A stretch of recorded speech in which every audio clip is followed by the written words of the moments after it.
Black Star Network is here. Oh, no punch! I'm real revolutionary right now. Thank you for being the voice of Black America. All momentum we have now, we have to keep this going. The video looks phenomenal. See, there's a difference between Black Star Network and Black-owned media and something like CNN. You can't be Black-owned media and be scared. It's time to be smart. Bring your eyeballs home. You dig?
right, folks, today's Wednesday, October 2nd, 2024, coming up on Roland Martin Unfiltered, streaming live on the Black Star Network and the campus of Alabama State University. Homecoming week. I'll be speaking tomorrow. We'll be broadcasting here.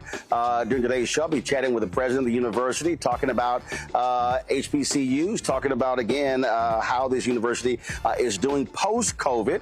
So we have that conversation. Also, we'll talk about last night's vice presidential debate between Senator J.D. Vance as well as Minnesota Governor Tim Walz, who won, who lost, as well as a new ad the Kamala Harris campaign has dropped regarding that particular debate. Also on the show, the Black Voter Project, their second wave of survey results are in. You know, we've been focusing on black polls that specifically focus on African Americans. Christopher Towler is going to be here breaking down their new survey. Plus, President Joe Biden and Vice President Kamala Harris traveled to South Carolina as well as Georgia to tour those places ravaged by Hurricane Helene, still causing significant damage. More than 150 people are dead, and they still are searching for folks who are still missing. Also, we'll talk to a reporter with the Philadelphia Tribune about their front page story on Project 2025 and its impact on African Americans. Plus, the DOJ, I keep telling y'all, elections have consequences. They have arrested some 70 white supremacists in California. So we'll tell you about that massive line of arrests that took place today. Folks, it's time to bring the funk. I'm Roland Martin Unfiltered on the Black Star Network. Let's go. He's got it. Whatever the miss, he's on it.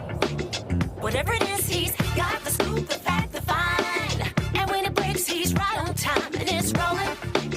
Best believe he's knowing. Putting it down from sports to news to politics. With entertainment just for kicks, he's rolling. It's on go, roll, y'all. It's Roland Martin, yeah. Rolling with Roland now. He's funky, he's fresh, he's real, the best, you know he's Roland Martin now.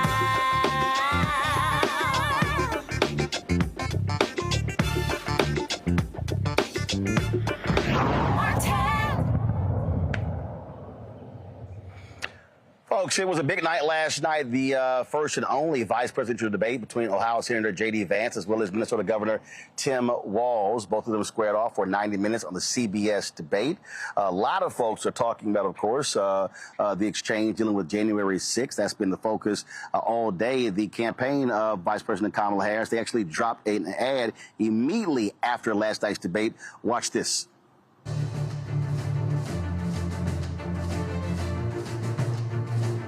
It's really rich for Democratic leaders to say that Donald Trump is a unique threat to democracy when he peacefully gave over power. He is still saying he didn't lose the election. I would just ask that. Did he lose the 2020 election?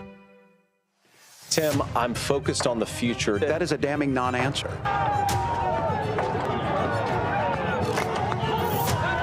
America, I think you've got a really clear choice of who's going to honor that democracy and who's going to honor Donald Trump. Folks, joining us right now is senior advisor for the campaign, former mayor of Atlanta, Keisha Lance Bottoms. Always glad to see you. How you doing? Hey, Roland, great to see you too. A lot of folks obviously talked about that exchange, which resulted in that particular ad there.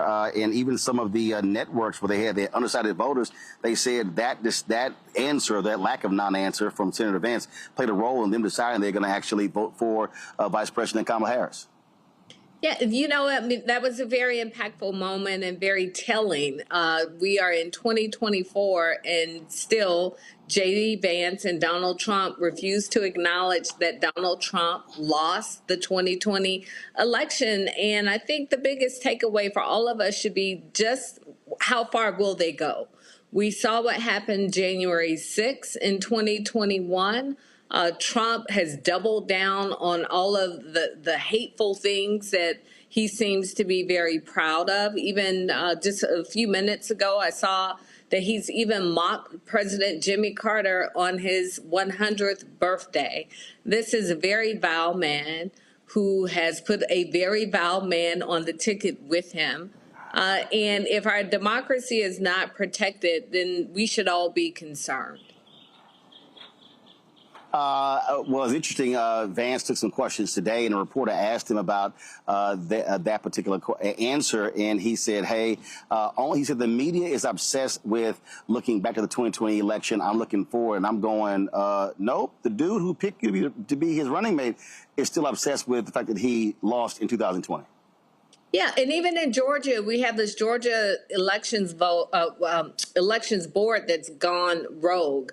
This elections board's attempting to make sure that in Georgia there's a hand count. Remember, we had millions upon millions of people to vote in Georgia. They're asking for a hand count, which of course will delay the election results.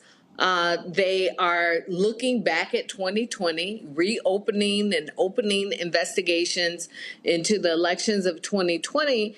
And even Governor Brian Kemp, Republican Governor Brian Kemp, our Republican Secretary of State Brad Raffensperger, our Republican Attorney General Chris Carr have all said that this is ludicrous and we need to move on. So I greatly appreciate when people put party aside and they look at what a democracy is supposed to be and how it should function. And I think that's what bravery is all about. And it's so unfortunate that J.D. Vance is not brave enough to even stand up and say, let's get past 2020. He lost the election. Let's look forward to 2024. If you can't acknowledge that Donald Trump lost in 2020, it just makes you wonder what will they not acknowledge when we hit this election season that's actually upon us as we speak. New polling data came out showing anywhere from a 3 to 5 point lead in multiple states: Wisconsin, Michigan, Pennsylvania, North Carolina, and also very tight in Georgia. We're going to talk a little bit later with Chris Towler with the Black Voter Project. And one of the things that he says is that the vice president can still build on her black numbers. There still is some softness among young black voters, specifically black men 18 to 35. What is the campaign strategy over the next 33, 34 days to really lock and load on driving those numbers up, especially in critical battleground states? Hey, listen, Roland, I've got young people in my house. I have a 22-year-old who voted for the first time in the 2020 election cycle. I know that Donald Trump has been in his social media feed for the past 4 years. He's now even sending mailers to our home, one, sometimes twice a day. So he's not taking young voters for granted, especially young African-American men. I've checked in with a lot of friends to see if this is happening across the metro Atlanta area. They have told me absolutely that the young men in their households are being targeted with mailers. And I think we all need to take note of that, because we can't sit on the sidelines and take anybody or anything for granted.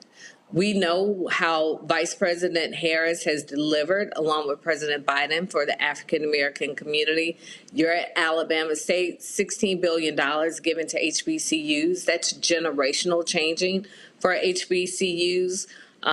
Black unemployment's at an all-time low. We know that with the child tax credits, the black poverty rate for children was cut in half, student loan debt forgiveness, insulin caps at $35 a month, and the list goes on.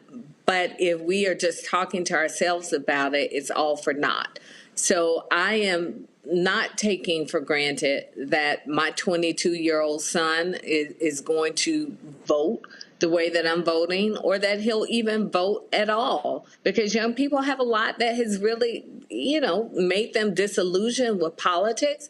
But I think the disinformation and the misinformation that's been fed to them over the past 4 years is really having an impact. So I'm talking to my son and so many other young people, and I know that the campaign is doing the same, about what's at stake and why it matters, and also reminding him and others that sitting out an election is just like voting for Donald Trump. He wants nothing more than for young black men, for young black women to sit at home and not be engaged in this election. Well, I can tell you, I have 9 nieces, 4 nephews, and if any one of them told me that they may not vote, they may not be breathing. Because I can guarantee you what won't be happening. I guarantee what won't be happening. There will be no Cash Apps, Zelle, PayPal, Venmo. Matter of fact, they won't be eaten as Sunday dinner. It's going to be real rough in the Martin family if any one of them say they're not going to vote. Yeah, and listen, it will be the same way in my household, but the bigger point is that there are a lot of young people who just aren't happy with politics right now. And we can't take them for granted. We can't just assume and threaten them into voting. It should be something that they want to do because it's about their future too. And that's why I said I'm not taking for granted how any young person in my life is going to vote, or even if they will show up to vote.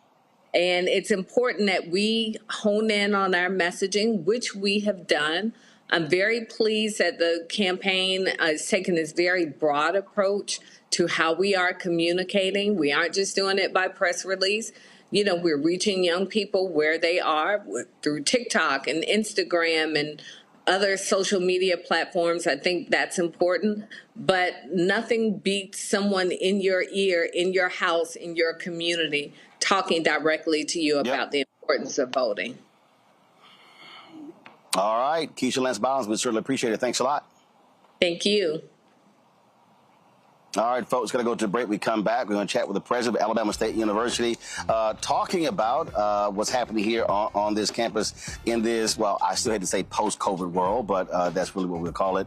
Again, we'll be right back on Roland Martin Unfiltered on the Black Star Network, live from Alabama State University in Montgomery, Alabama. He told us who he was. Should abortion be punished? There has to be some form of punishment. Then he showed us. For 54 years, they were trying to get Roe v. Wade terminated, and I did it, and I'm proud to have done it. Now Donald Trump wants to go further with plans to restrict birth control, ban abortion nationwide, even monitor women's pregnancies. We know who Donald Trump is. He'll take control. We'll pay the price. I'm Kamala Harris, and I approve this message. I get it. The cost of rent, groceries, and utilities is too high. So here's what we're going to do about it. We will lower housing costs by building more homes and crack down on landlords who are charging too much. We will lower your food and grocery bills by going after price gougers who are keeping the cost of everyday goods too high. I'm Kamala Harris, and I approve this message because you work hard for your paycheck. You should get to keep more of it. As president, I'll make that my top priority. In 2016, Donald Trump said he would choose only the best people to work in his White House. Now those people have a warning for America. Trump is not fit to be president again. Here's his vice president. Anyone who puts themselves over the Constitution should never be president of the United States. It should come as no surprise that I will not be endorsing Donald Trump this year. His defense secretary. Do you think Trump can be trusted with the nation's secrets ever again? No. I mean, it's just irresponsible action that places our service members at risk, places our nation's security at risk. His national security advisor. Donald Trump will cause a lot of damage. The only thing he cares about is Donald Trump. And the nation's highest-ranking military officer. We don't take an oath to a king or a queen or to a tyrant or a dictator. And we don't take an oath to a wannabe dictator. Take it from the people who knew him best. Donald Trump is a danger to our troops and our democracy. We can't let him lead our country again. I'm Kamala Harris, and I approve this message. Bob and I both voted for Donald Trump. I voted for him twice. I won't vote for him again. January 6th was a wake-up call for me. Donald Trump divides people. We've already seen what he has to bring. He didn't do anything to help us. Kamala Harris, she cares about the American people. I think she's got the wherewithal to make a difference. I've never voted for a Democrat. Yes, we're both lifelong Republicans. The choice is very simple. I'm voting for Kamala. I am voting for Kamala Harris. IVF is a miracle for us because it allowed us to have our family. After having my daughter, I wanted more children, but my embryo transfer was canceled 8 days before the procedure. Donald Trump overturning Roe v. Wade stopped us from growing the family that we wanted. I don't want politicians telling me how or when I can have a baby. We need a president that will protect our rights, and that's Kamala Harris. I'm Kamala Harris, and I approve this message. Kamala Harris has never backed down from a challenge. She put cartel members and drug traffickers behind bars, and she will secure our border. Here's her plan. Hire thousands more border agents, enforce the law and step up technology, and stop fentanyl smuggling and human trafficking. We need a leader with a real plan to fix the border, and that's Kamala Harris. I'm Kamala Harris, and I approve this message. The overturning of Roe almost killed me. I had a blood clot in my uterus that caused my labor to have to be induced because of the overturn of Roe v. Wade. I wasn't able to get life-saving treatment sooner. I almost died. And that's because of the decision that Donald Trump made. I was able to get Roe v. Wade terminated, and I'm proud to have done it. The doctors and nurses were afraid that if they treated me in the incorrect way, that they would be prosecuted for that. And that's appalling. Donald Trump says that women should be punished. Do you believe in punishment for abortion? There has to be some form of punishment. For the woman? Yeah. I believe that women should have reproductive freedom to make the choices about their own bodies. 4 more years of Donald Trump means that women's rights will continue to be taken away one by one by one by one. This has to stop because women are dying. I'm Kamala Harris, and I approve this message. Here's a 78-year-old billionaire who has not stopped whining about his problems. Oh, she had a big crowd. Oh, the crowd. This weird obsession with crowd sizes. It just goes on and on and on.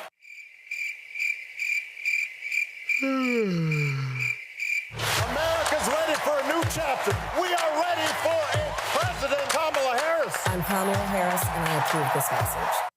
Hi, my name is Freddie Ricks. I'm from Houston, Texas. My name is Sharon Williams. I'm from Dallas, Texas.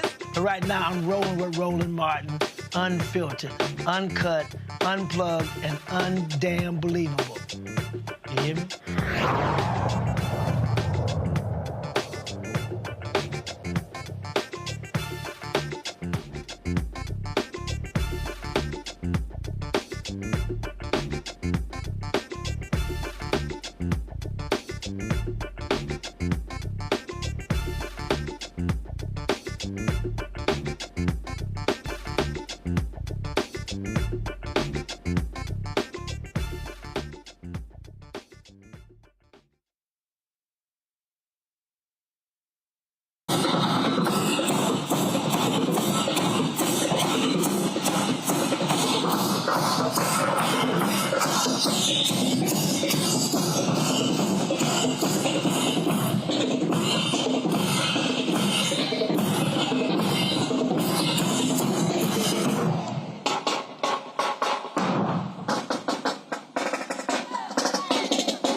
folks, we're here on the campus of Alabama State University. It is homecoming week here in Alabama. And so, of course, I'll be speaking tomorrow at 11 a.m.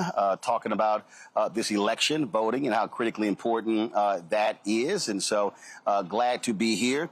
We've got a lot of things that have happened. Of course, there are activities happening all over the city. Folks have been coming in, traveling. They've been doing all they need to do. And so you expect a lot of people. And so let me say this here before I talk to the president. If y'all coming in for homecoming, leave a check. Not to the hotels, not to bars, not to restaurants. Leave a check for the university. So y'all know how I feel about that. Joining us right now. And I'm sure my next guest agrees with me, Dr. Quentin Ross, President of Alabama State. How you doing? I'm doing well. First of all, y'all, let's be real clear. Alabama State got the proper colors. Okay, black and gold. So I know that hurts your feelings, because he actually had another comment on my black and old gold. I'm like, really? I said, there's only one frat, the rest are youth groups. So which little youth group you in? Listen, but the black and gold pays my bills. So yeah, there you go. I advise you. I advise Southwest Fraternity Incorporated. Oh, that's cute. Hi. That's cute. You run by the Q. It's a nice little group, but it's more alpha HBCU presidents than anybody. So let me see. You don't want to start counting because it's going to be rough on you. Y'all know, because the Qs, they get a little extra now, just letting y'all know. Well, we happy to have you on campus. Well, I'm happy to be here. We were at the Port City Council. Yep. And we talked about you not having been on the campus. Yep. We wanted you here. Because so many people have hit me. People are like, yo, I don't see you wearing Alabama State stuff. I said, listen, I only wear HBCU gear in my show that I've actually been to. You said that. And so I'm here. So now it ain't just no longer Alabama A&M, because they invited me about 5 years ago. So I'm here. Glad to be here. That's right. Let's talk about, we were just talking about, Keisha Lance Bottoms was just mentioning the $17 billion HBCUs have gotten in Biden-Harris. And I pull the numbers up. And state funding for the university is around $54 million, but this university got $232 million in COVID funding. And I've talked to many HBCU presidents. They've talked about how critical that money was in 2020 and 2021 for the survival. And it's really helped a number of HBCUs, especially, forgiving the loans. Listen, this is the most consequential investment that's been made in the HBCUs in the history of this country. And definitely the investment that has been made has put Alabama State University on an upward trajectory. When you talk about the loan forgiveness and, of course, the HBCU Capital Finance Program, we participated in that program just to refinance our debt. But having been a part of that program during COVID, once they forgave those debt, that put us in a position where the only thing that we owed on this campus was our stadium. And so it paid off everything else. Wow. So we were able to. How much was that? That was about $150 wow.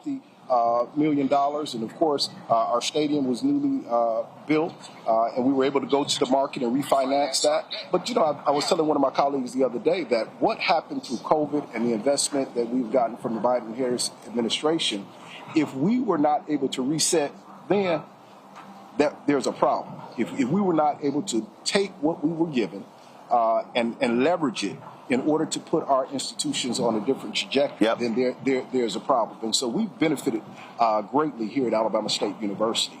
When you talk about, again, that refinancing of the debt, those are nuances a lot of people don't really understand when they look at the money. I mean, it was you were talking about between the American Rescue Plan and the several others, it was about $6.5 billion. But then when you start talking about Pell Grants, talking about things along those lines, we're talking a significant amount of money. There were even some HBCUs that actually gave students money. Yes, and we were one of them. Okay. We were able to give our students money through the COVID Relief Fund, but also we did not have to lay one employee off here at Alabama State University. And of course, we had done some things previously to kind of tighten our belt straps where we would have been in a position whether we got the COVID money or not. But that just allowed us not only to keep all of our faculty and our staff and everyone employed during that time, but it also helped us to look at how we can build up our endowment and build up things that would give us stability in the future. And so we benefited greatly from that, and I'm thankful to the Biden-Harris administration. When you talk about that particular piece there, we have seen, obviously, it was post-George Floyd. There were a number of donations that were made to many HBCUs, but we've seen that continue, and we also have seen HBCUs focusing on online learning. Because COVID forced folk to have to go to online. What did y'all do here, and how have you been able to take advantage of that? Because there are students who say, hey, I would love to go to university, but for any other reason I can't afford to, but online still allows them to be a part of the university. Exactly. And of course, as you stated, it pushed us there quickly. And we have benefited from that. Expanding our enrollment, as well as we have our student leadership here, our SGA, as well as our ASU and Royal Court. Some of them may even be taking online courses now while they're here, right, in order to expand and give some breadth to their course load. But it was a necessary, and working with organizations like the Thurgood Marshall College Fund, which of course represents public institutions, and UNCF, as well, that represents private, and together this transformation project that many of our institutions are participating in, helping us kind of reboot and stabilize in all aspects of the university, from enrollment management to your advancement office. And so these are the type of things that we were able to benefit from not only the COVID relief, but for individuals understanding the importance of HBCUs. And so we have benefited greatly here at Alabama State University. We also have talked to other presidents, and when the Supreme Court made their decision with regards to affirmative action, people talked about, oh, this could be a boon to HBCUs. But actually, you have seen tremendous growth in the last several years, even before that particular decision. With that growth comes growing pains. Tennessee State, Florida A&M, Texas Southern University, dealing with housing, things along those lines. Have you experienced any of that? And how are you managing that increase in enrollment? How are you managing, okay, you need your facilities to keep up with folks who are trying to come? No, listen, and here at Alabama State University, we believe in strategic measured growth. And of course, through our Vice President of Student Affairs and Enrollment Management, we have to hit those markers, understanding how many people we can house on campus. So what's your enrollment right now? Of course, our enrollment right now is about 4,053 students. 4,053, but what's... We can only house about 2,100. Of course, we have, a waiting list of individuals, because most individuals that come into college now want to live on campus. Right. But we've been blessed. Again, I'm going back to repositioning ourselves financially. Our Board of Trustees just here a month ago in Florida at the Orange Blossom Classic approved for us to go back to the HBCU Capital Finance Program. We will be building 2 new student residence facilities here on Alabama State. And that'll add, what's the capacity? That'll be 518 new beds. So it takes you up to 2,500. Exactly. And we don't go back with the traditional dormitories. We're going more to the apartment living. Right. And it's going to change the appearance of the community. So we're excited about that. Again, positioning ourselves fiscally with things that we've been blessed with through not only the Biden and Harris administration, but through the COVID relief. And so we're positioning ourselves well to be able to deal with any. So your enrollment is a little over 4,000, but what is your capacity? The capacity, well, when you talk about the capacity is based on what we can house on campus. Right. So the capacity is going to be like 2,100, 2,200 in terms of living on campus. Right. But of course, now when you talked about online, that's a whole different world. Right. But to have individuals that live on this campus every day, it's going to be about 2,100 right now. But we're going to take that up to about 2,600. So are you now in terms of going beyond the campus, are you seeing, I know some folks who are having these conversations, are you seeing off-campus development as a result of this? And so there are investors out there who recognize what is happening. They recognize that universities can't necessarily just keep building dormitories, because the last thing you want to do is then have overcapacity and then not have those rooms filled up, and you still paying on those bonds or paying off that particular debt. And so are you seeing in this community investment around the university? Well, we're seeing that investment, but then we've been taking an active role in that investment too, because we want to control what's around the institution. So we've been buying property up around the institution, for our future growth. Okay. Now, in terms of the scenario you gave in terms of building extra houses and not filling it, the beauty of Alabama State University is that we own all our housing.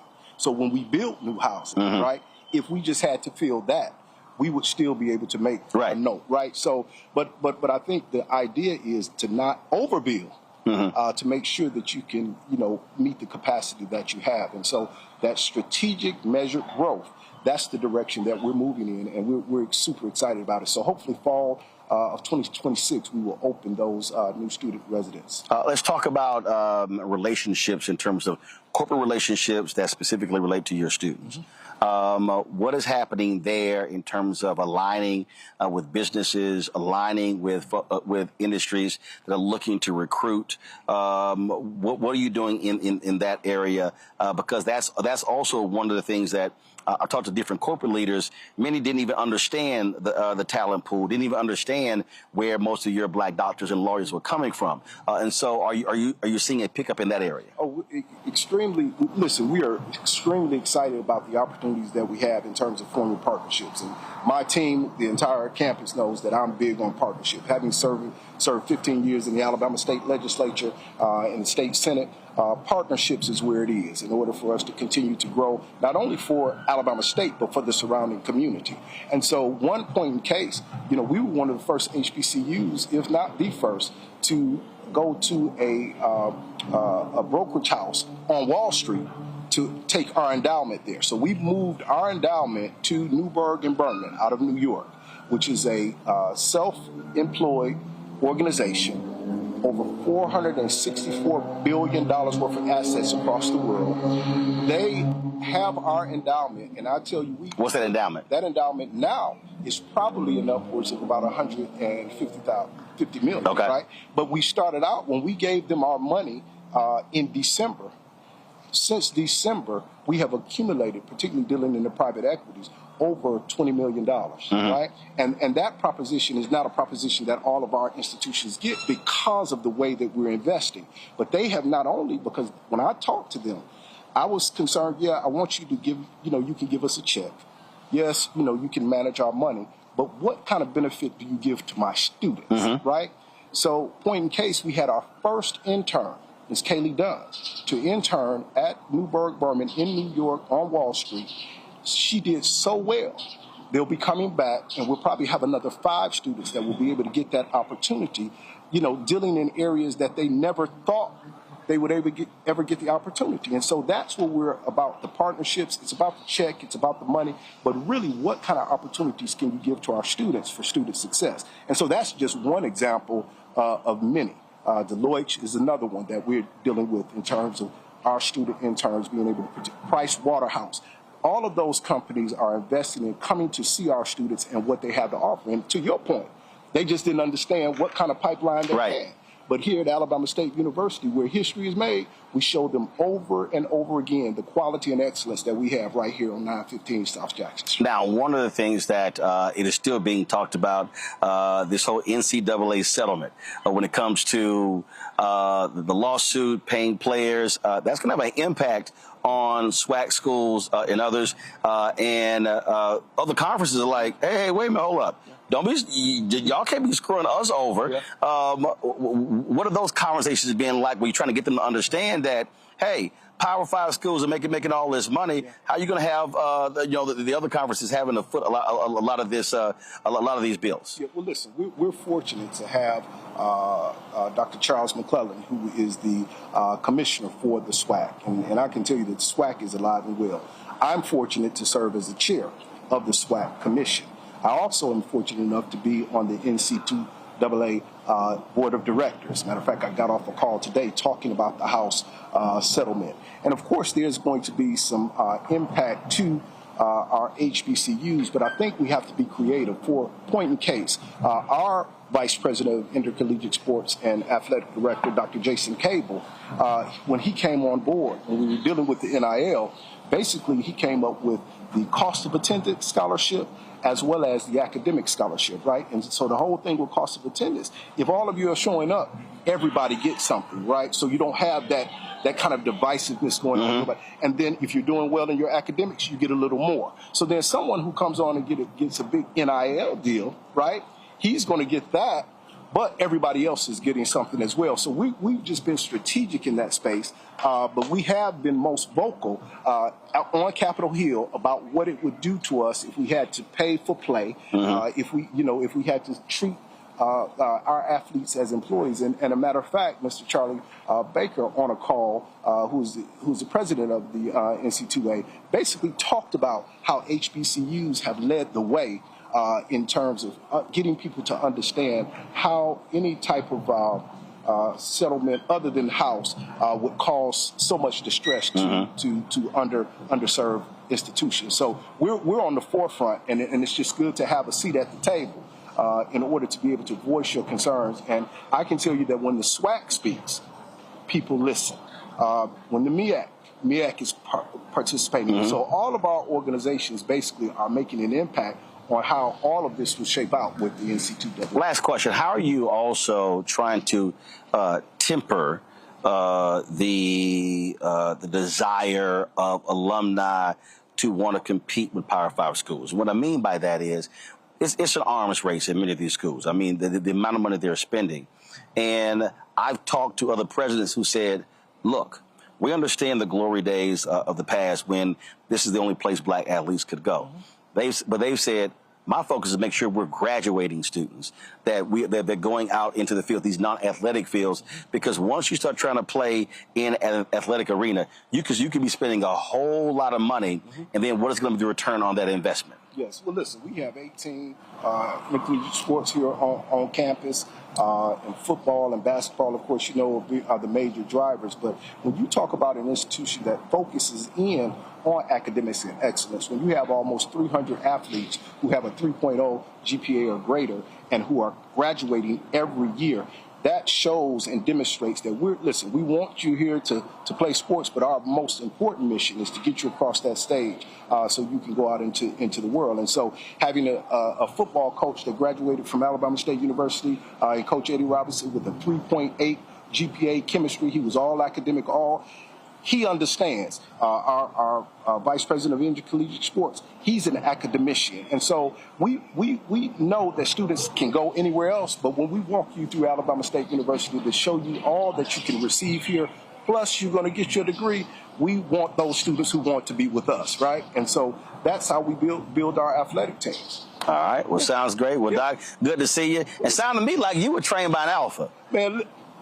so I think you want to get all the credit. Of course. But listen, I had to represent my SGA, my student government leaders, and our queens, and this is my support system. This is why I do this job. All of my VPs, we're a family here. We're a place where history is made. And listen, we're happy that you're here. We hope you stick around for all glad to be here. And actually, I was going to bring this up tomorrow in my speech, because I said so I'm reading a book, and I saw the Rosa Parks statue, and I text Mayor Stephen Reed and I asked him this here. It is stunning to me that there is no statue to Joanne Robinson in this city. And it was the Women's Political Council and her running those copies off on this campus. He said, I want to dedicate a street. I said, no. I said, there should be something.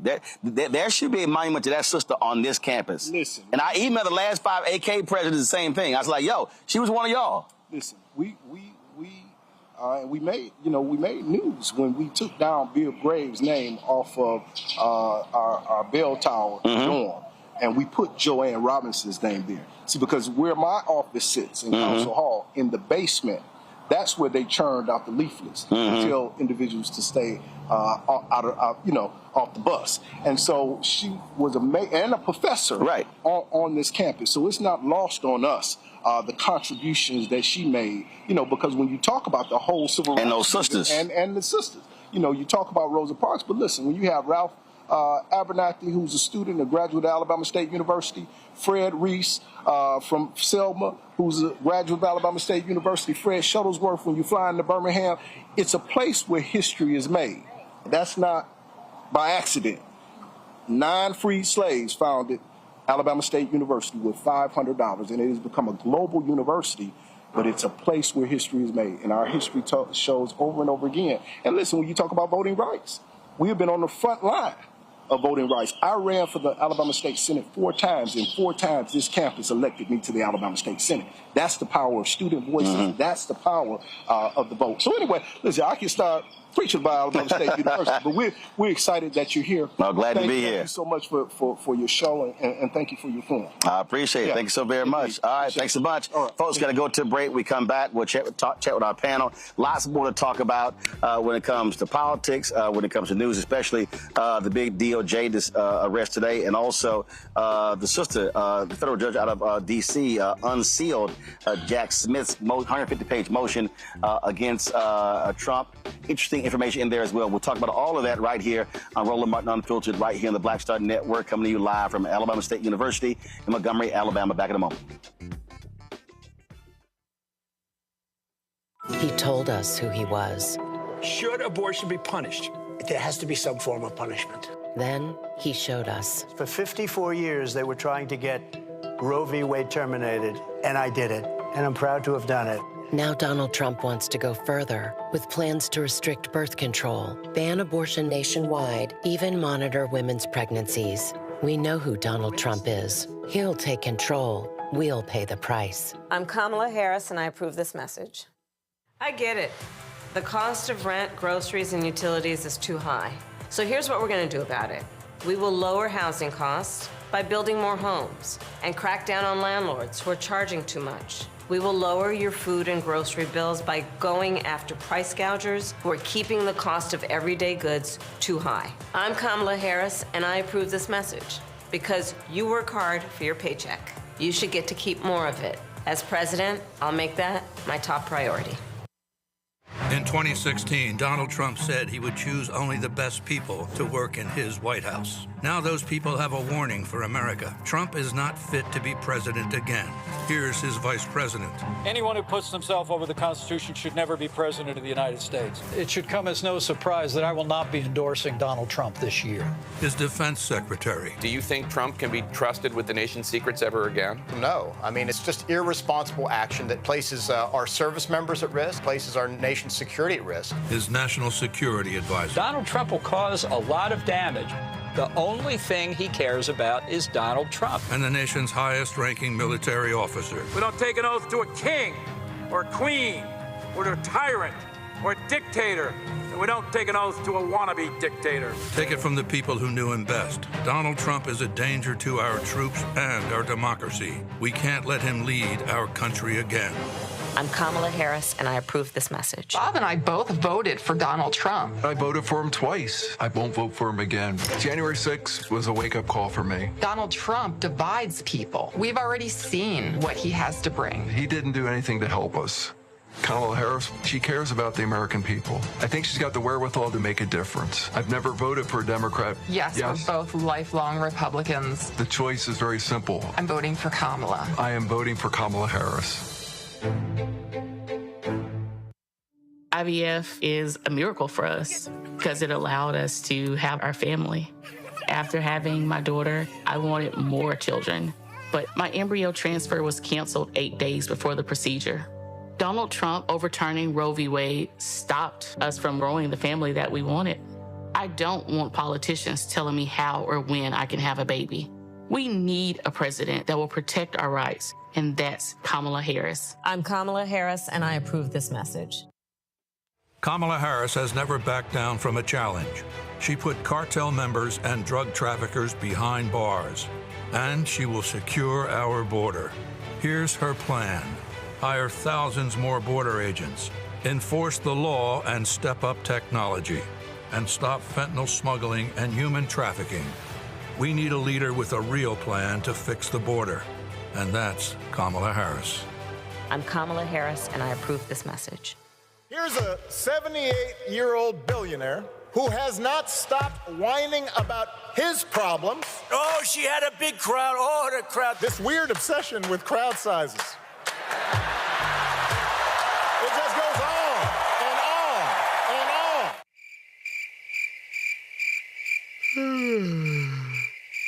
America's ready for a new chapter. We are ready for a President Kamala Harris. I'm Kamala Harris, and I approve this message.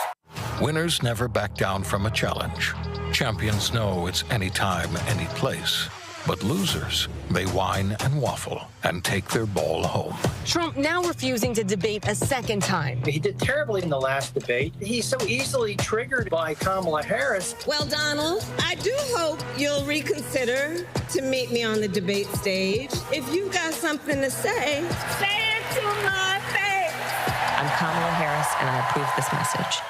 When you talk about blackness and what happens in black culture, we're about covering these things that matter to us, speaking to our issues and concerns. This is a genuine people-powered movement. There's a lot of stuff that we're not getting. You get it, and you spread the word. We wish to plead our own cause. Too long have others spoken for us. We cannot tell our own story if we can't pay for it. This is about covering us. Invest in black-owned media. Your dollars matter. We don't have to keep asking them to cover our stuff. So please support us in what we do, folks. We want to hit 2,000 people, $50 this month, raise $100,000. We're behind 100,000, so we want to hit that. Y'all money makes this possible. Check some money orders. Go to P.O. Box 57196, Washington, D.C. 20037-0196. The Cash App is $RM Unfiltered. PayPal is R Martin Unfiltered. Venmo is RM Unfiltered. Zelle is Roland at RolandSMartin.com. This is Doug E. Fresh, and you're watching my brother Roland Martin Unfiltered as we go a little something like this. Hit it. It's real.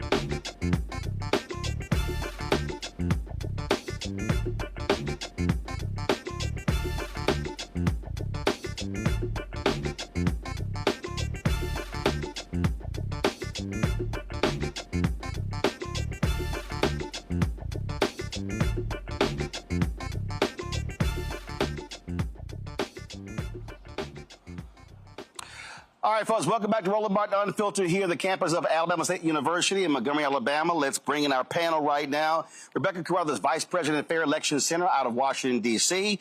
Gavin Reynolds, contributor with The Root and former speechwriter to Vice President Kamala Harris out of New Haven, Connecticut. Teresa Lundy, principal founder of TML Communications out of Philadelphia. Glad to have all three of you. Rebecca, I want to start with you. You heard me talk to Dr. Ross there, and the point that I was making in terms of Biden-Harris administration, HBCUs at $17 billion, the impact, and this is because I've heard black folks talk about, well, that's just for HBCUs. They got to understand that's for the surrounding area as well. When you talk about that level of investment, when you start talking about increasing students, increasing faculty and staff, that also means housing. That means folks are eating. That means people are going to restaurants. And so the impact of that $17 billion investment goes beyond just students, faculty, and staff. You know, to be clear, Roland, something that people have to understand, they have to understand what the funding mechanism is for HBCUs in this country. First of all, the HBCU designation was in the 1964 Civil Rights Act for the schools that were created to educate Black students in this country when segregation did not allow Black students to attend certain predominantly white institutions. You had HBCUs that were set up and that were created. Specifically, you know, Alabama State, for the audience, heard that it was actually Black folks, formerly enslaved folks, who founded Alabama State. That wasn't the case for every HBCU. But within that funding mechanism, predominantly white institutions have a different funding formula than HBCUs. So this is not money that HBCUs are getting in addition or extra, and it's despite what PWIs are getting. If HBCUs in this country were funded the same way from both federal and state governments at the rate of predominantly white institutions, we would definitely see more advances in infrastructure and more things that HBCUs could do to serve their campuses, their students, and then the greater community. But to your point, Roland, many of our HBCUs are located in areas where it is the main economic engine in that particular area. So we know from an economics perspective, if more money and more investment is put into HBCUs, the towns, the cities in which the HBCUs are located will also receive economic benefits as well. So Teresa, you heard me talk to Dr. Ross about going beyond the area. And again, when I think about my alma mater, Texas A&M University, I remember the student housing, and I remember there being this sort of this off-campus dormitory style apartment that actually used to be a hotel. I go back 10, 20 years later, massive development all around College Station, private investors, building elaborate housing, things along those lines. And this is the thing that I'm trying to get people to understand. Black folks who say, well, Biden Harris ain't did enough for black people. When you start talking about a university like Alabama State able to get rid of that debt, and what did he say? Now begin to acquire land. They now can start negotiating deals with potential black developers about building businesses, building additional housing that they actually have an equity stake in. And so I think a lot of people are just too narrow in their thinking when they say, oh, yeah, sure, you know, they invested in HBCUs, but what else have they done? This is called institution building. And when you're able to invest in institutions like HBCUs, like black-owned businesses, black banks, all of a sudden you're dealing with the pillars of a community. You're absolutely right. If more institutions and federal and state funding goes to other HBCU schools across the country, people will be in better position. PWIs have been getting this funding, investments, and clear investments over time. That's what makes them the upper echelon type of institutions, and that what makes it, one of those schools that you only admire to go to if you are privileged to know about them. But HBCU schools, having those investments allow the individuals that's actually taking those courses, those classes, investing in those groups and programs to do more, not only in their communities, but in their neighborhoods. And so it's oftentimes that we see the investments only look like kind of like scraps. Little portions of it are going to HBCUs, but if they think broader and really add an equal amount of portion between HBCUs and PWIs, they'll start to see the investment not only in the workplace, but also in their families and also changing the GDP overall. So, Gavin, in a moment, I'm going to talk with Christopher Towler with the Black Voter Project. And listen, when you start talking about battleground states, we start talking about North Carolina, talking about Georgia, even when you talk about Philadelphia, where you have Lincoln, where you have Cheney State in Pennsylvania, you also have Lincoln University. We're talking about individuals who are going to those places, individuals who are graduating, but again, the broader community. I just think that when I listen to critics talk about what they say has it been done, I think they simply are grossly ill-informed in terms of what actually is happening and the impact when you have individuals in the White House who understand these communities. Listen, Donald Trump went to an HBCU by accident when they had an event at Benedict College, which was supposed to be a bipartisan deal. It really was they didn't want to turn to a Trump rally. I don't think J.D. Vance even knows where Wilberforce or Central State is. And so when you start talking about, who you're going to vote for, you vote for the folks who are going to place the resources where they need to go.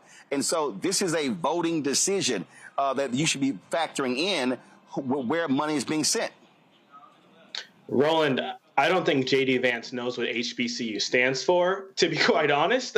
But you're so right. Who is in the White House has a direct impact on the success and the ability of our community to thrive. And if we look at the amount of money being invested in HBCUs, it's because of the Biden-Harris administration, specifically a letter that was sent by Education Secretary Miguel Cardona and Agricultural Secretary Tom Vilsack, that we were able to get the data, Roland, that you've been so on the front line of sharing on this show, that land-grant state HBCUs have been underfunded by $13 billion over the past 30 years. That's an underinvestment relative to what our institutions were owed, $13 billion over the past 30 years. And we wouldn't have the data to back that up unless the Biden-Harris administration actually took that seriously. So I think you're right. To all those young people, especially we talked a minute ago, and we're going to talk a little bit later in the program about how some young Black voters might be feeling a little checked out right now, or feeling a little bit wary of what the Democratic Party and its leaders, whether Joe Biden, Kamala Harris, or whoever, is actually doing for them.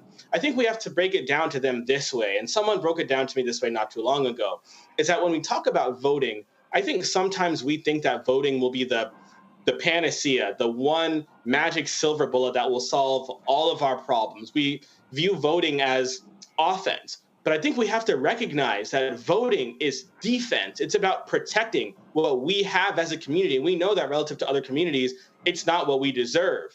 But voting is about defense and protecting what we have. And then once we vote our elected leaders into office, the offense is holding them accountable. It's saying, whether Donald Trump or whoever's in the White House, look at what you've done in terms of underfunding our institutions, and now what are you going to do about it? And if you don't do what you need to do about it, then we're not going to vote you back into the White House. And so I think you're absolutely right. To all of those young people out there listening, whether you go to an HBCU or not, recognize that this has been cycles of underinvestment, cycles that the Biden-Harris administration has pumped the brakes on and says, this is an issue, and we're going to do something about it. And only one of the two leaders that are running for president right now, I believe, is actually serious about doing it. Hint, hint, maybe it's the one who actually went to an HBCU. I'm going to bring in Chris Towler. He's the Black Voter Project Director, also co-founder of Black Insights Research, joining us from Sacramento. Chris, glad to have you here. Before we get into y'all survey, just want you to speak on what we're talking about here, because I keep talking about what has to happen, and not just from a campaign point of view, but whether it's in their ads and also how do you use voices out there. You have to connect the dots. A lot of people don't live in the minutia of politics. They just don't. So I think it's critically important to connect those dots, to get people to understand, yeah, when you vote for this person, it impacts this, it impacts this, it impacts this. And then if the other person wins, we can show you what doesn't happen. And I think, listen, we've got less than 40 days before Election Day. And I've been saying it was originally Biden-Harris, now Harris-Walz, should have been doing this, what I call education, enlightenment, beginning in January. Now you're really at that particular point where you got to be hyper-focused on this, because doing what we're talking about can drive turnout. Yeah, just to chime in here, I appreciate you having me back. The research that I've been doing for the last probably 7 or 8 years now suggests just what was said by one of your panelists, that voting, especially for young people, young Black people, has to be perceived as just as much defensive as offensive. Because for the Black community, as we know, the sort of policy responses, the policy feedback is not always as apparent and clear. And those dots, as you said, are not always easy to connect. And so the best messages that I have seen in my research that I would like to see from the campaign in these last 40-some days are really defensive messages, showing that if Trump gets another shot at the White House, if Republicans take control of Congress, along with the Supreme Court, it could be really, really bad in very specific ways for the Black community. I think messages around voting, vote suppression, messages around policing, the possibility of expanded police immunity.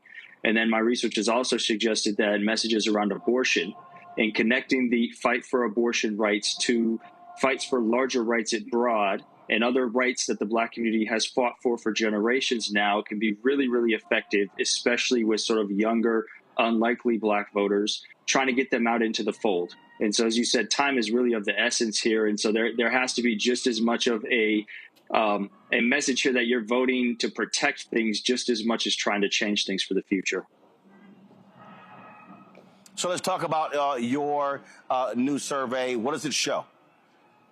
So within this survey, we were lucky enough to collect a second wave of the data we collected back in April.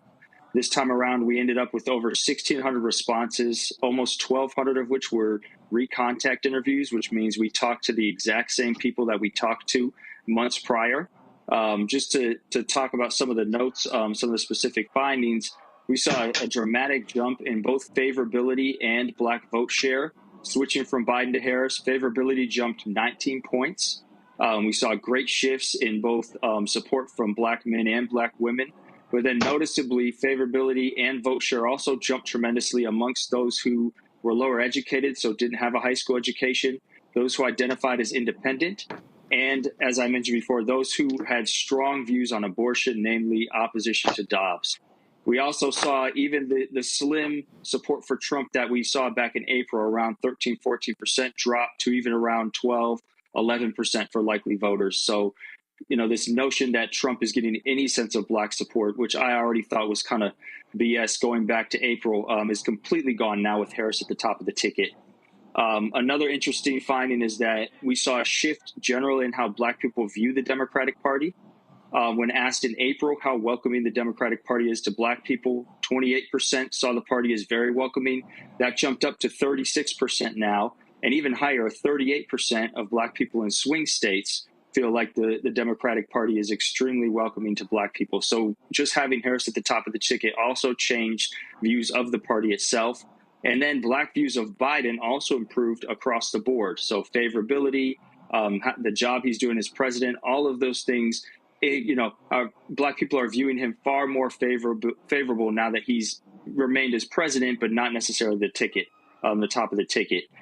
Lastly, because of the uniqueness of the data and the fact that we were able to collect responses from the same people, we were able to take a look at what's driving these changes and really the why behind this increase in support, increase in favorability, and even increase in turnout. And what really stood out is that what people think of Donald Trump and the MAGA movement, how much they see those things as a threat, contributed a great deal to them supporting Harris over Biden.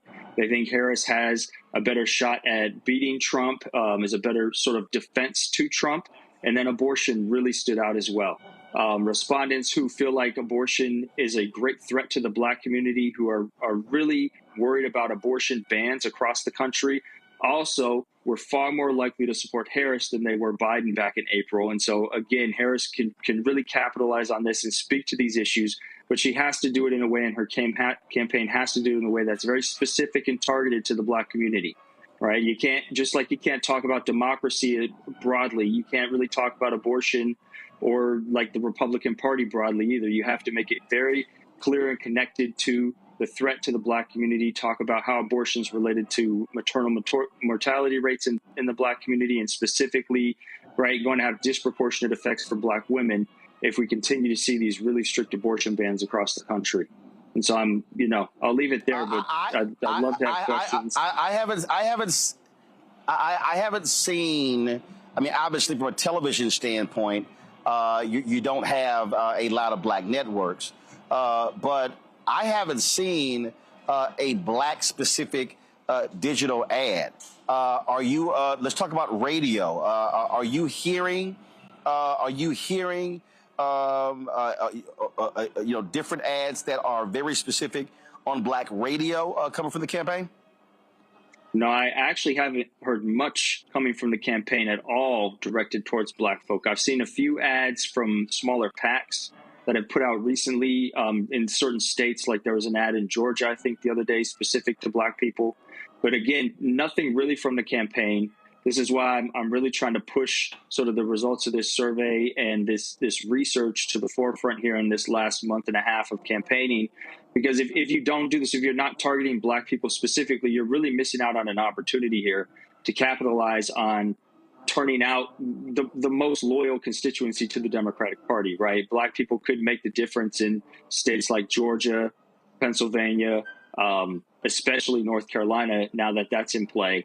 But they're only really going to come out. You can only appeal to Black voters with messages that resonate with their experience. And so, again, when the general abortion ad comes on, it's going to do some work, but it's not going to do as much work as a ad specifically directed towards Black people, that represents Black people, that has images of Black women or Black families in the ad, right? These are all things that really need to be taken into consideration that I'm not seeing as much as I would really like to. Questions from our panel. Teresa, I'll start with you. Hey, Chris, thank you so much for that research and data. Despite not having a commercial that is specifically targeted to Black and Hispanics, what else in your research have shown that there has been an increase in engagement amongst Blacks? I think another major factor here is sort of identity. And one of the main differences between Black people who supported Biden and those who support Harris is the strength in Black identity, where those who have a really high sense of their self-identity, their racial identity, had a dramatic increase in their support for Harris over Biden over when that switch was made during the 2 waves of the survey. And so, again, I think there's an opportunity here for Harris to use her identity, but it seems like that's something that, similar to the Obama playbook, she's not necessarily wanting to lean heavily into, especially, with all the controversy around her identity early on as she entered the campaign as the nominee. And so there is opportunities there. We know that there are research suggests there's elements of empowerment that could come into play, where you have Black voters and the Black community looking towards Black representatives for special or different kind of representation than they might normally get, creating bonds of trust, increasing engagement in people's wanting to participate and learn about politics. But it has to really be on the part of the campaign to make that connection happen, to show that she will be, a representative that the Black community can really lean into. Thank you. Gavin. Chris, thank you. It's great to hear your insights. I have 2 questions. They're related. One, so I saw a recent NAACP poll. I can't remember who they did the poll in conjunction with, but it was kind of suspect. It showed that 26% of Black men under 50 are supporting Trump. I think the numbers are a bit outdated. They acknowledge that the survey was conducted prior to the DNC, so I'm guessing maybe sometime in late July. But I'm still curious what you make of that finding and how you sort of square it with the data that you all have collected. And then the second part to my question, relatedly, is how do we thread the needle between beating back some of the false narratives about Black men flocking to Trump, while at the same time making clear that we know, to use the VP's words, that Black men aren't in anybody's pockets? Yeah, I think that the results from the survey you just mentioned do somewhat comport with the findings from the Black Voter Project data. Overall, Black men do support Trump at higher rates than Black women. Back in April, that number was around 20%. It dropped to about 17% with Harris on the ticket, so a slight decline in Trump support among Black men, but it is significantly higher than Black women. There's, a lot of different sort of anecdotal reasons as to why that might be, having to do with sort of patriarchy and understanding of Trump is maybe a business leader, these things that, again, have been floated out there as GOP talking points for years now, some of which might be paying off. Also, though, I think that it's important to understand that when looking at these numbers, especially among younger Black men, they are a bit inflated in the survey world, because unless you're looking particularly at sort of this likely voter sample, you're going to get a lot of people in there suggesting that they support Trump who aren't actual voters, who haven't voted in a while. My data suggests that a good portion of the Black Trump support is coming from people who didn't vote in 2020 or in 2016, so they didn't vote for him before, but they still sort of, when asked these questions on the survey, tend to pick Trump over the other candidate. And so I think that comes into play here as well. So when talking about threading the needle, it's going to be sort of a really tight rope to walk here to make sure that you're not putting too much into this, trying to figure out why black men are, supporting Trump more than black women, as a good portion of them are not actual likely voters and really engaged in politics that much. I will say this, though. When you look at the historical numbers of black men supporting just GOP or Republican candidates in general, this isn't out of the ordinary, right? Black men have always had higher support for the Republican Party and Republican candidates than black women. It's not really specific to Trump, even though we might be seeing like a 1 or 2% uptick than the historical average. But we always see around sort of that 15, 16, 17% number among black men, much higher than black women, regardless of who the Republican nominee is. Rebecca. Hey, Chris, it's good to see you tonight. So I've heard anecdotes from different black men in regards to trusted messengers. And some of the pushback that I've heard is, why is the Democratic Party thinking that rappers or male entertainers or celebrities are the best, surrogates to talk to black men, to talk about voting and voting issues? So my question is, in your research, have you researched the top trusted messengers for political news for black men? Like, who do they want to hear from? I think, a lot of black men in particular want to hear from people from the community, but not necessarily these celebrities, unless the celebrities have a still real firm attachment to the community and an ability to relate to the people either through their life or through their music that, isn't normal, right? Most celebrities are seen as being highly removed from the black community altogether. Other research, though, has shown that it's important that we look towards sort of leaders within the community. So here we're talking about possibly pastors, religious clergy, teachers, educators, even different types of athletes, if you will, who have still connections to the community and have sort of a social justice mind frame or platform to direct the attention of these voting blocks when politicians aren't necessarily seen as the most helpful or trusted people themselves. And so there are ways to look beyond sort of the political world to engage the black community. But again, there's a fine line to walk here between looking towards someone to spread this message who's going to be a reliable messenger who people relate to and see a shared struggle with, versus a celebrity who's seen as wildly removed from the community altogether and doesn't have much attachment to the people that they're talking to. Chris, one of the things that, I'm just of the position. First of all, I agree with you. A lot of this stuff is significantly being overblown when it comes to black men. I think about when Stacey Abrams was running in Georgia. Then we saw the exit polling data, and it was like, okay, it was not far off. But the point that I continue to make is that this deals with black men and also black women. Again, the further you get away from the civil rights movement, you're dealing with African Americans who no longer self-identify with a party, which means you have to actually work harder, spend more time talking with them, more time communicating with them, and you have to spend more money trying to reach them because the old methods simply don't work. You don't have the old NAACP infrastructure. You don't. It's not there. You don't actually have the same church infrastructure. It's not there as well. You also have to contend with, in 2024, people who are getting their information. It used to be black radio, Tom Joyner, things along those lines. Now it's Instagram, TikTok. So I just still think, from a campaign standpoint, from these white Democratic strategists, they don't understand that the black voter in 2024, young or older, is totally different than 2014, than 2004, than 1994. And so you have to recognize how to communicate with them in a totally different way to maximize their numbers.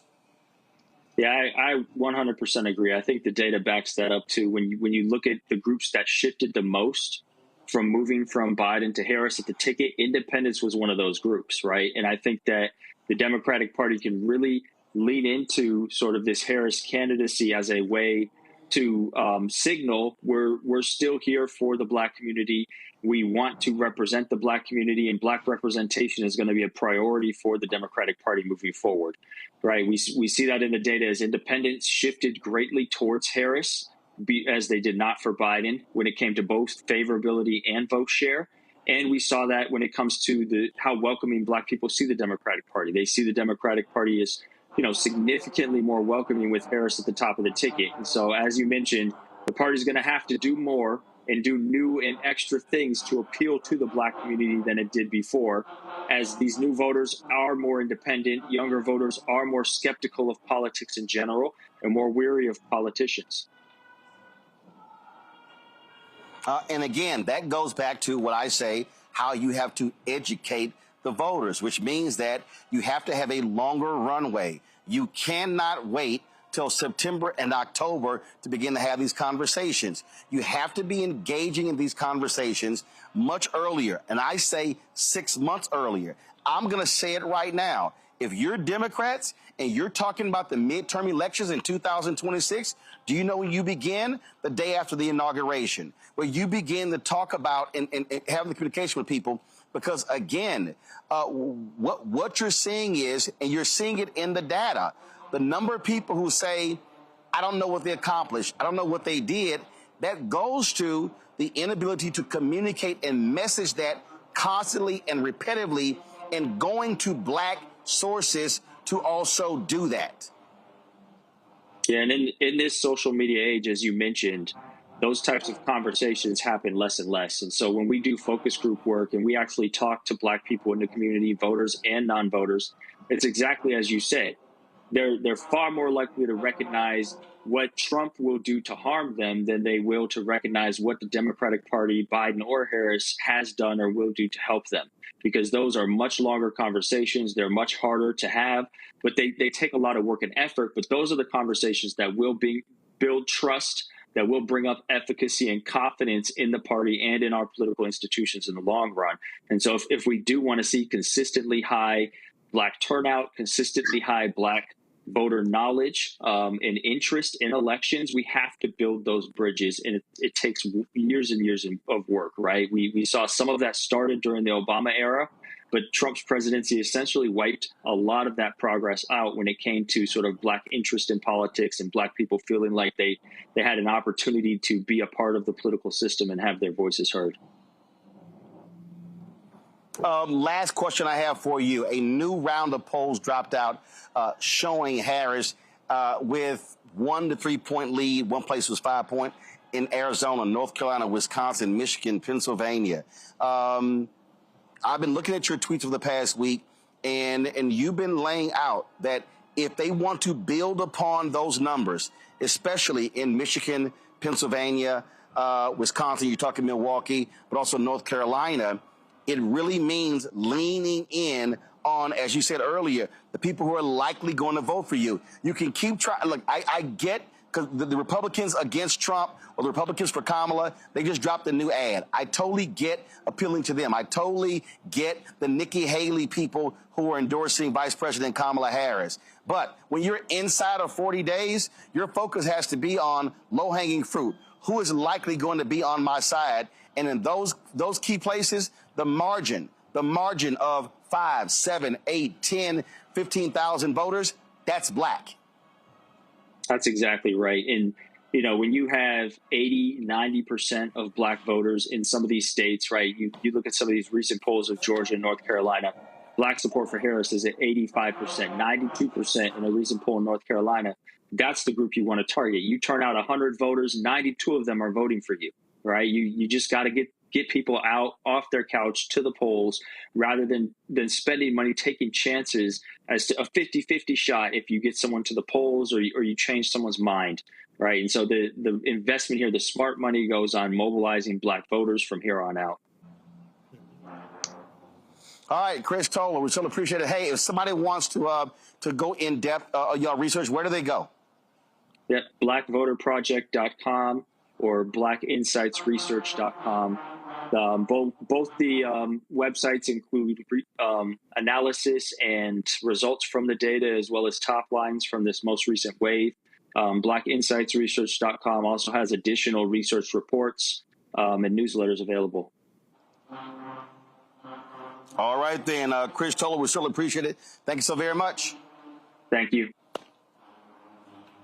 All right, folks, going to a break. We come back more on Roland Martin Unfiltered on the Black Star Network, live from Alabama State University. Folks, be sure to support the work that we do here. Of course, we know the stories that we cover aren't being talked about a lot of other places. How we go in depth with a lot of these stories are not being focused on other places as well. And so you can support us by joining our Bring the Funk fan club. Our goal is to get 20,000 of our fans contributing on average $50 each for the year. It's $4.19 a month, 13 cents a day. Now, here's the deal. We continue to have significant issues with Cash App. I don't know what the hell is going on with Cash App, but there's a lot of problems. So the way you can support us right now is PayPal, R Martin Unfiltered. Venmo is RM Unfiltered. Zelle, Roland at RolandSMartin.com, Roland at RolandMartinUnfiltered.com. Send your check and money order to P.O. Box 57196, Washington, D.C., 20037-0196. And we'll be right back.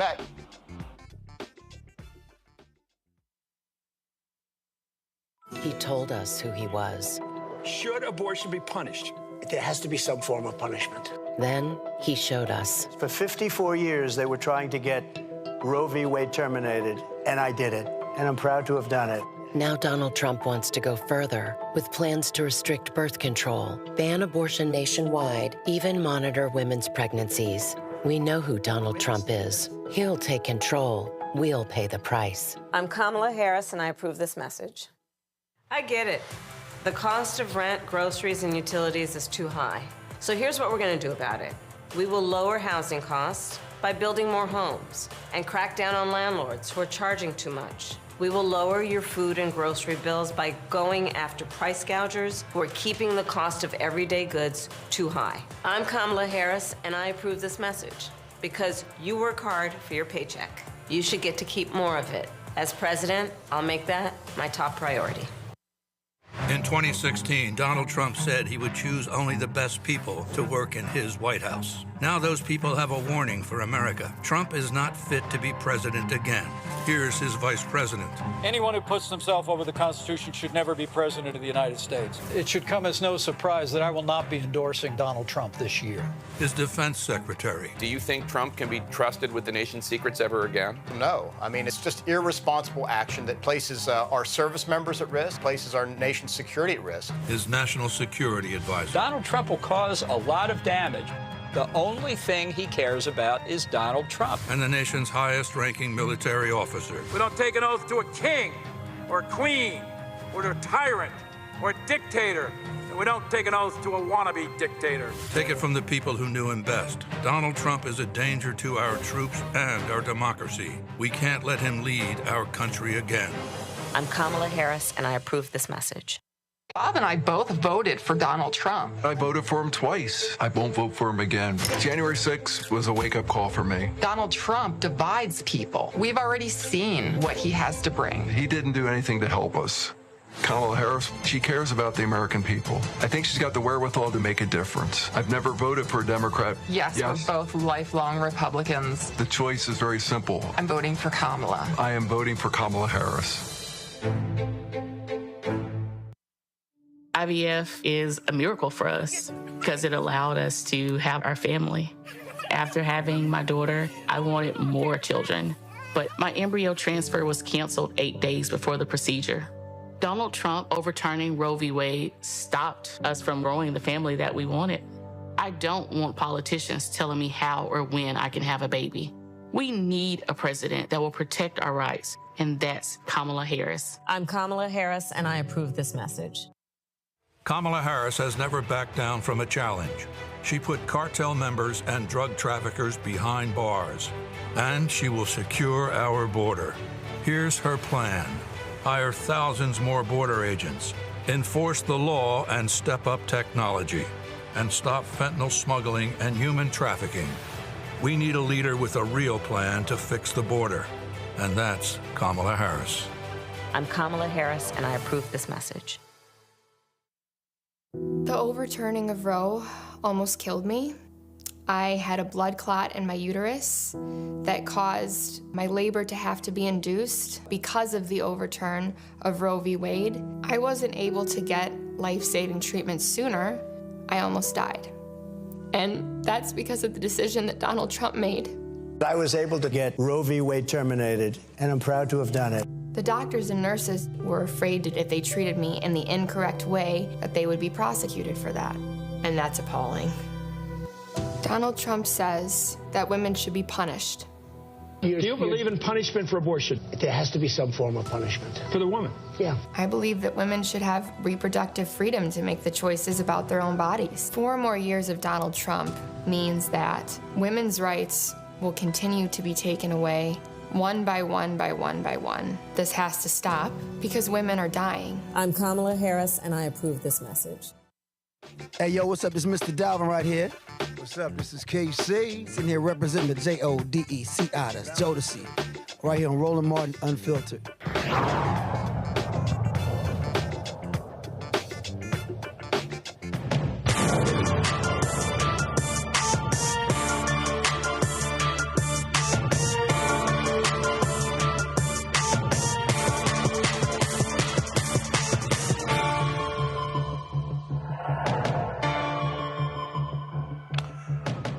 Folks, we've talked a lot on this show about Project 2025 and its implications for African Americans. Well, the folks at the Philadelphia Tribune, one of the oldest black newspapers in the country, dropped this front page article, and it caught my eye.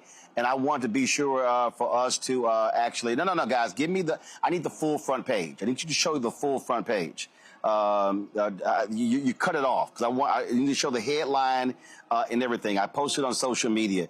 If y'all can find that, I would appreciate that because it gives you a better understanding of how they sort of position this article. And we're going to show you that. And joining us right now is the author, Christina Christophic. She is the investigations reporter editor for the Philadelphia Tribune. Glad to have you here. Christina, again, it was really important in terms of how y'all framed this story. And it really jumped out. And so talk about the conversation y'all had, why you wanted to shine this very specific spotlight on the impact on African Americans of Project 2025. We saw a lot of, well, first of all, thanks for having us, Roland. And we saw a lot of people talking online about Project 2025. We saw a lot of things that we were like, does it really say that? And, we saw also some things that were clearly misinformation. And we wanted to take a look and see, what is this? What does it really say? And what exactly will it do for this country or not for this country? And we knew as we were going through it that this was going to be a big front page piece. And so obviously it's 900 plus pages. And so what was your narrowing process? So it started with me reading all 922 pages. I will confess that I sort of skimmed near the end when I got the chapters. I bet that was fun. Oh, yeah. It was, some real light reading. When I initially volunteered to read it, I said, I can do it in like a week. And then as I got into it, I found things that, there were acronyms I had never heard before. There was jargon I had never heard before. There were things that I didn't remember happening the way that the authors said they happened. For example, they blamed the Flint water crisis on Obama. They praise Arizona as an example of a good education system, while Arizona is consistently in the bottom 10 nationally. And so I had to Google and say, wait, is that real? Am I remembering this correctly? But I got through it, decoded it, and then I spoke with a bunch of Black leaders in and around Philadelphia about what stood out to them in Project 2025. And I gathered all their thoughts and all my thoughts and sat down with my editors, and we agreed to our list of top 10 things that we thought would have the most disparate impact on Black Americans. And obviously, we talked about this here. One of the big ones really is the anti-racism focus of Project 2025. Yeah, they refer to it as, they say they are not trying to eliminate civil rights. They are not trying to eliminate diversity, equity, and inclusion. They say they are trying to protect the civil rights of all Americans. Sort of all lives matter goes to Washington, if you will. But what that deals with, though, is it has real implications in terms of ending programs and shifting resources to fight this anti-white racism. They want to eliminate every staff position in the federal government related to diversity, equity, and inclusion.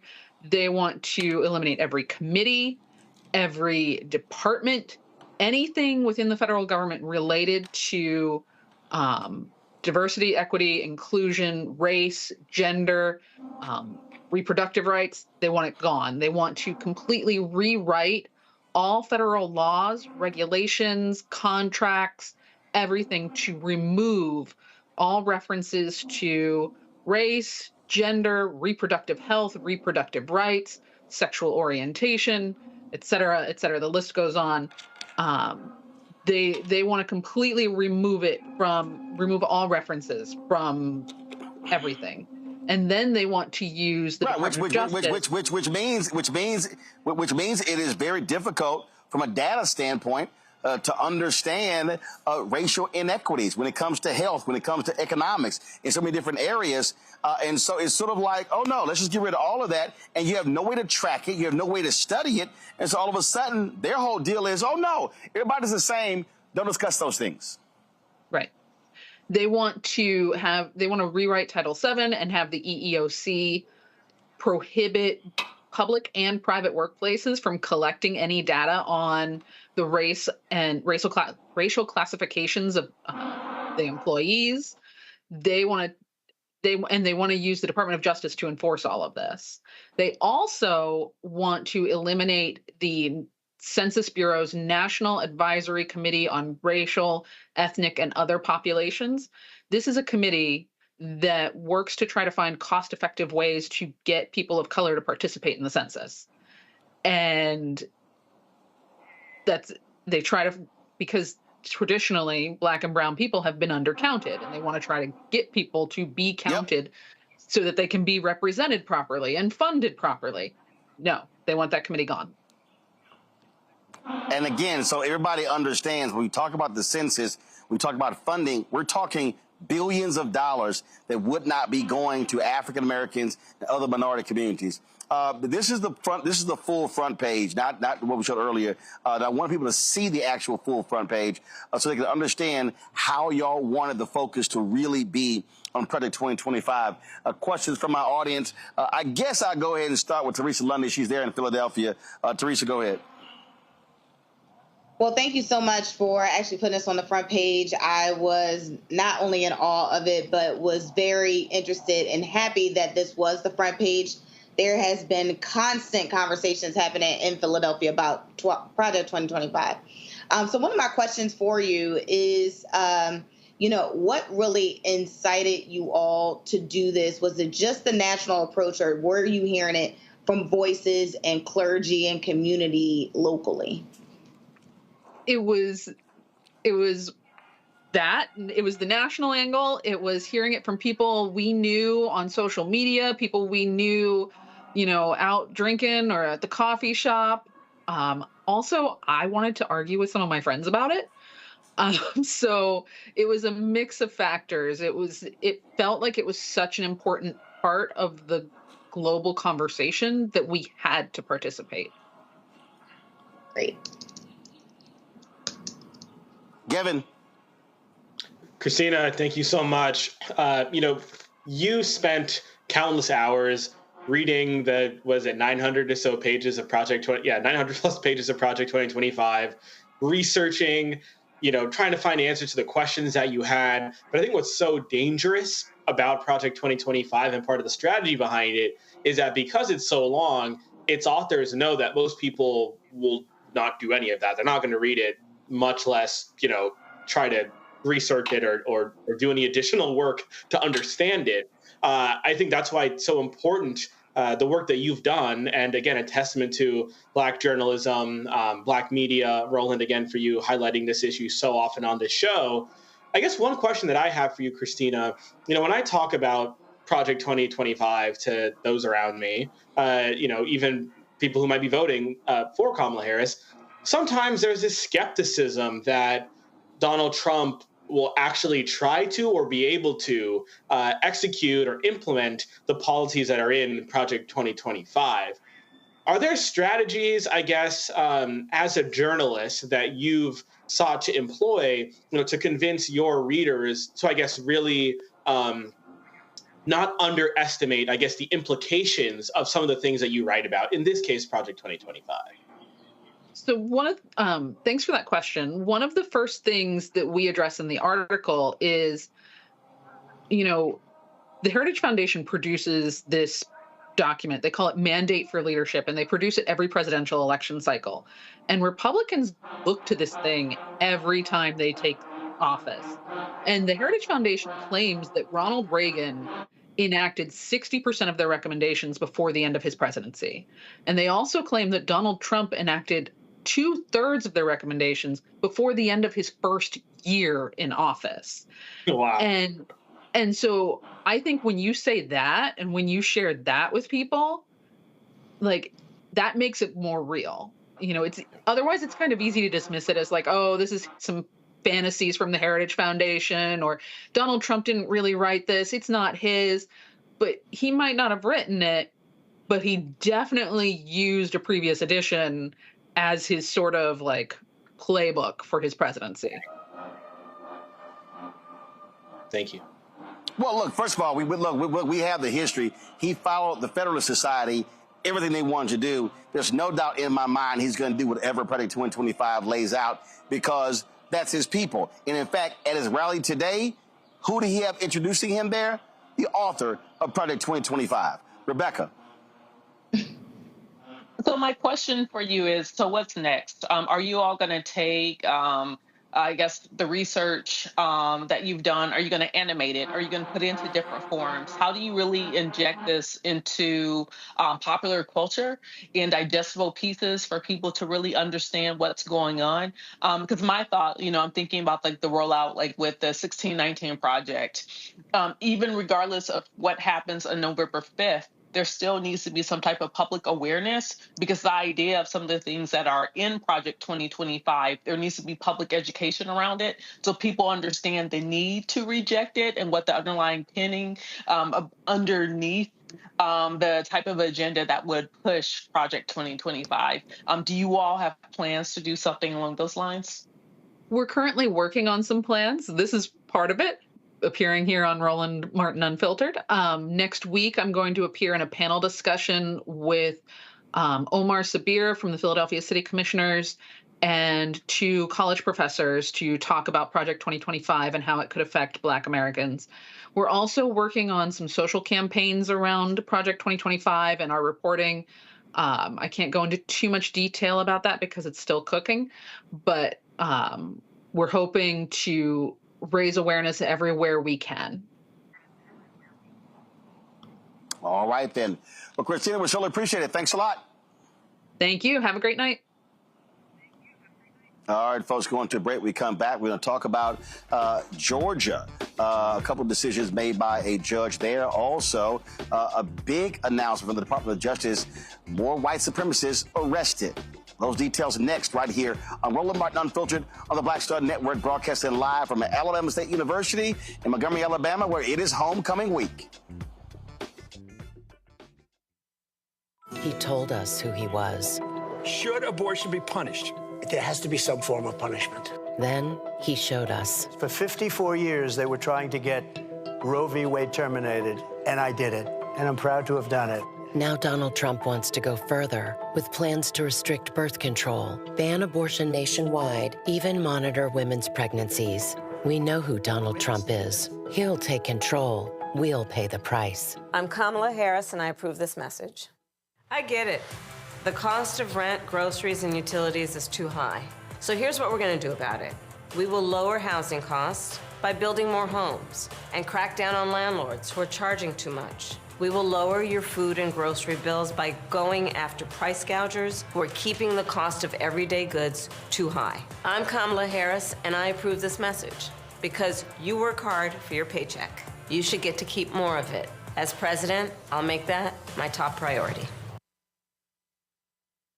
In 2016, Donald Trump said he would choose only the best people to work in his White House. Now those people have a warning for America. Trump is not fit to be president again. Here's his vice president.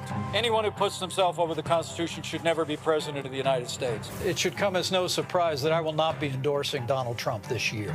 His defense secretary. Do you think Trump can be trusted with the nation's secrets ever again? No. I mean, it's just irresponsible action that places our service members at risk, places our nation's security at risk. His national security advisor. Donald Trump will cause a lot of damage. The only thing he cares about is Donald Trump. And the nation's highest-ranking military officer. We don't take an oath to a king or a queen or to a tyrant or a dictator. And we don't take an oath to a wannabe dictator. Take it from the people who knew him best. Donald Trump is a danger to our troops and our democracy. We can't let him lead our country again. I'm Kamala Harris, and I approve this message. Bob and I both voted for Donald Trump. I voted for him twice. I won't vote for him again. January 6th was a wake-up call for me. Donald Trump divides people. We've already seen what he has to bring. He didn't do anything to help us. Kamala Harris, she cares about the American people. I think she's got the wherewithal to make a difference. I've never voted for a Democrat. Yes, we're both lifelong Republicans. The choice is very simple. I'm voting for Kamala. I am voting for Kamala Harris. IVF is a miracle for us because it allowed us to have our family. After having my daughter, I wanted more children, but my embryo transfer was canceled 8 days before the procedure. Donald Trump overturning Roe v. Wade stopped us from growing the family that we wanted. I don't want politicians telling me how or when I can have a baby. We need a president that will protect our rights, and that's Kamala Harris. I'm Kamala Harris, and I approve this message. Kamala Harris has never backed down from a challenge. She put cartel members and drug traffickers behind bars, and she will secure our border. Here's her plan. Hire thousands more border agents, enforce the law and step up technology, and stop fentanyl smuggling and human trafficking. We need a leader with a real plan to fix the border, and that's Kamala Harris. I'm Kamala Harris, and I approve this message. What's up, y'all? This is Wendell Haskins, a.k.a. Win Hogan at the Original T Golf Classic. And you know I watch Roland Martin Unfiltered.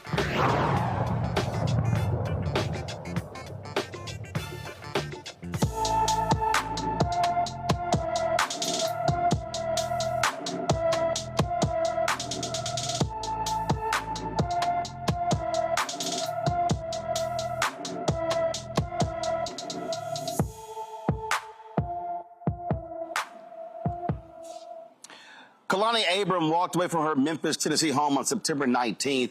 The 15-year-old is 5 feet 10 inches tall, weighs 130 pounds, with black hair and brown eyes. Kalani was last seen wearing a long sleeve, a green long sleeve shirt, wide leg khaki joggers with black and McDonald's Crocs with yellow bottoms. She has long black and red braids.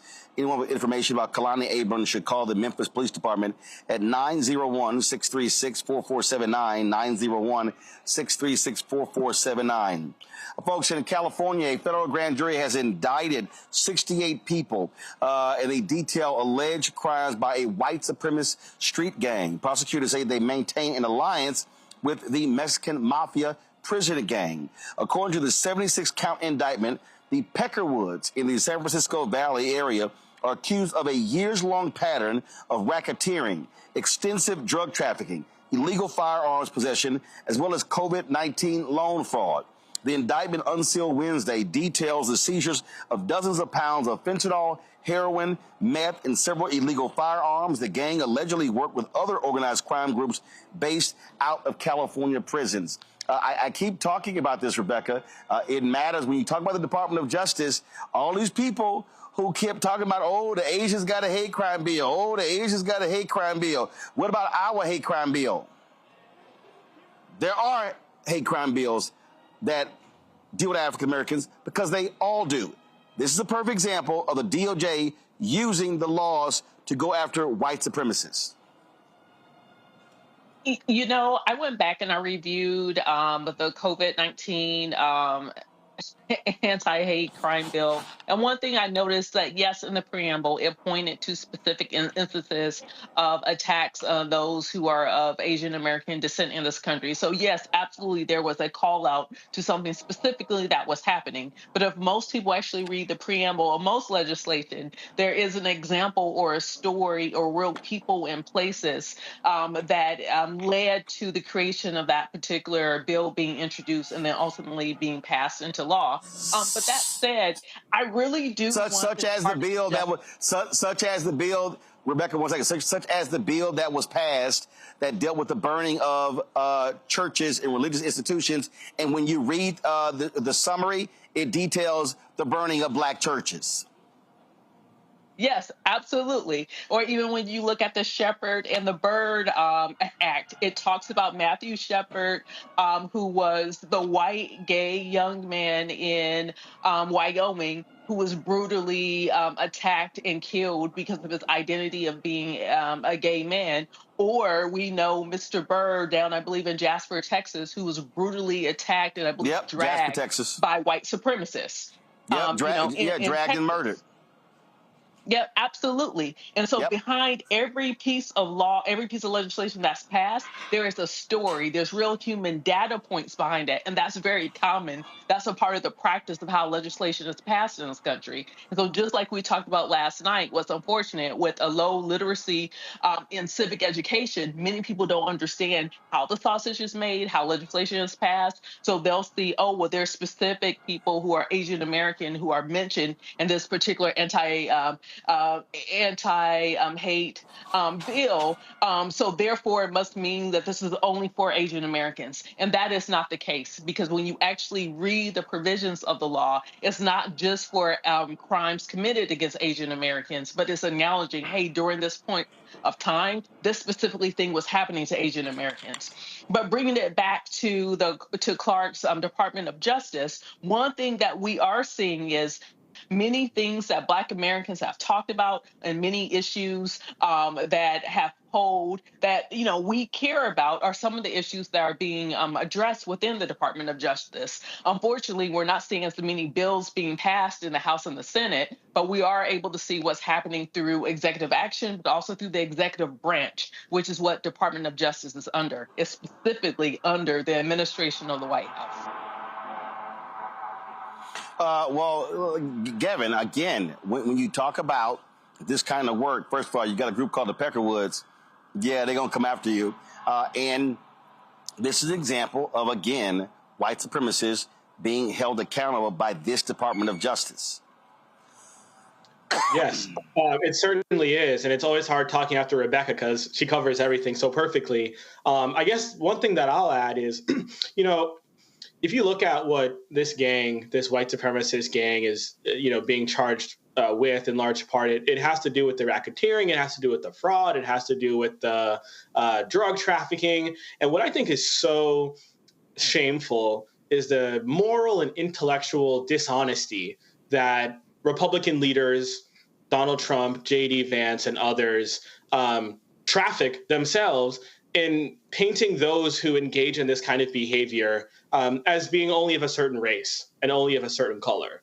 And if they had their way, the American people would be walking around thinking that, it's Hispanic migrant folks who are the ones who are, as Donald Trump has said, poisoning the blood of our country. But as this indictment here, and as so many others will lay bare, just the lie that truly is. It's this gang here, the Pecker, whatever they're called, these 68 men in this case, who are such threats, not only through the drug trafficking that they're engaged in and all the other criminal activity, but the threats that we as Black and brown people would experience if we, God forbid, happen to cross paths with them. So I just, in addition to everything that we're saying about how important it is that, we have a president and vice president in the White House who charge their DOJ, with actually investigating hate crimes, with actually prosecuting hate crimes, which is something that Donald Trump did not do and will not do. Well, I guess he will, but hate crimes against white people, most likely. I also think it's important that we recognize that this indictment here is yet another piece of evidence that rebuts the racist and stereotypical imagery that Donald Trump, J.D. Vance, and their MAGA movement would have us, to believe in. Teresa? No, I totally agree with our two panelists. It's always unfortunate when we have to see those who are probably working with us having those same ideals and those beliefs that we are not equal and they are superior to us. So I do think this is a step in the right direction. But I do think these 68 defendants are also hoping Donald Trump gets into office, which I'm sure the American people will say November 5th that is not going to be allowed. So there's that. All right, then. Let's go to our next story. When we talk about, again, what the DOJ is doing, they have filed charges against two of the officers who were involved in the death of Breonna Taylor. These are new charges. Of course, she was shot and killed in 2020. Kyle Meany and Joshua James were two of the four Louisville police officers who were federally indicted in connection to the 2020 drug raid that resulted in her death. Federal documents filed Tuesday say both men deprived Taylor of her rights. Prosecutors say James wrote a search warrant affidavit that contained false and misleading statements that not supported by probable cause. The indictment claims Meany approved the warrant, knowing it included false information. Meany and James are charged with the deprivation of rights under color of law. James is also facing additional charges of conspiracy and falsification of records, and Meany is charged with making false statements to federal investigators. This new indictment comes after a federal judge dismissed other serious charges for James and Meany in August. The judge ruled there was no direct link between the warrantless entry and Taylor's death. The judge actually blamed Taylor's boyfriend, Kenneth Walker, for her death. But this is the Department of Justice choosing to now seek new indictments against them on other charges. And so that is a huge development in the case where folks still want justice for Breonna Taylor. Folks, today, President Biden and Vice President Kamala Harris were in Georgia and South Carolina meeting with officials on the ground, of course, after those two states were ravaged by Hurricane Helene. We've seen massive damage in North Carolina, South Carolina, in Georgia, in Florida as well. More than 160 people have died. When Biden landed in Greer, South Carolina, he was met by South Carolina Governor Henry McMaster, Republican Senator Lindsey Graham, also North Carolina Governor Roy Cooper. Harris was in Augusta, Georgia, surveying the impacts of Helene and received an on-the-ground briefing about recovery efforts in the state. She provided this update from the ground. So I'm here in Augusta to first and foremost thank the federal, state, and local leaders. Mayor, I want to thank you for your leadership in particular on the ground.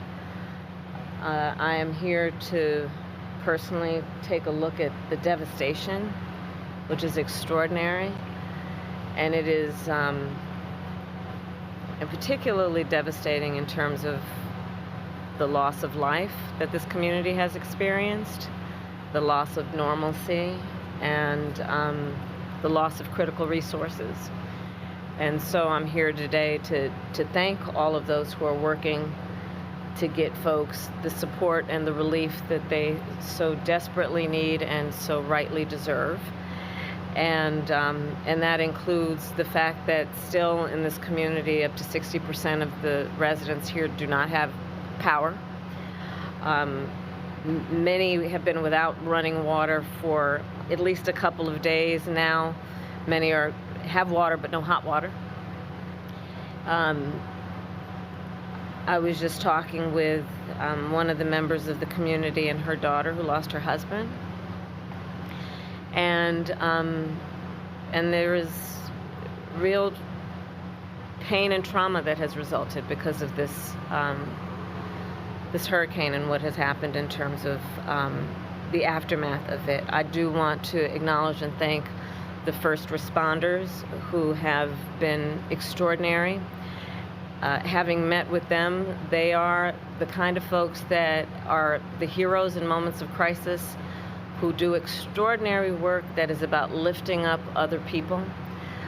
As it relates in particular to the leaders who are here and doing that work, including the first responders, most of them, as it relates to the local folks, are folks who have personally, and their families have personally experienced loss and devastation, and yet they leave their home, leave their family to go to centers like where I was earlier to do the work of helping perfect strangers. And it Before leaving D.C., Biden ordered 1,000 active duty troops to immediately deployed to assist with response and recovery efforts. According to the Homeland Security, Alejandro Mayorkas, search and rescue teams have conducted nearly 1,500 structural evaluations and hundreds of rescue evaluations. More than 4,800 personnel from across the federal workforce have been deployed to help in recovery efforts, along with 8.8 million meals, more than 7.4 million liters of water, and 150 emergency power generators. More than $10 million has been provided directly to those affected by Hurricane Helene. So I think that pretty much shuts up, Rebecca, a lot of these lying right-wingers who keep saying that, oh, we keep sending money to Ukraine, but we have no money to help Americans. It's a lie. President Biden is called a lie. He's called Donald Trump a lie. And it goes to show you that while they're lying, the Republican governor of South Carolina, the Republican senator from South Carolina, they don't mind standing there welcoming the president because, again, they might complain in D.C., but when natural disasters strike, they sure don't mind the federal government showing up.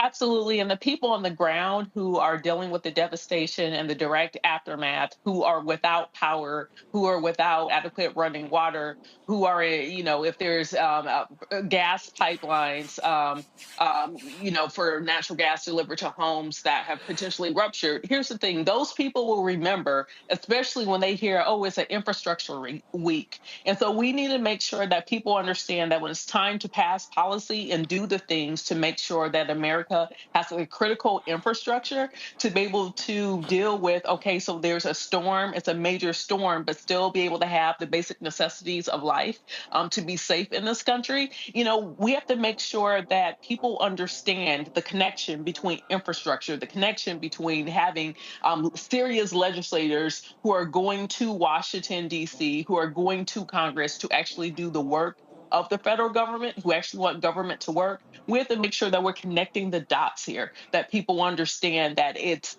that the idea of not wanting government to fully function is a failed idea, especially because we have climate change, and climate change is real, and this country is woefully underprepared to deal with the impact of climate change.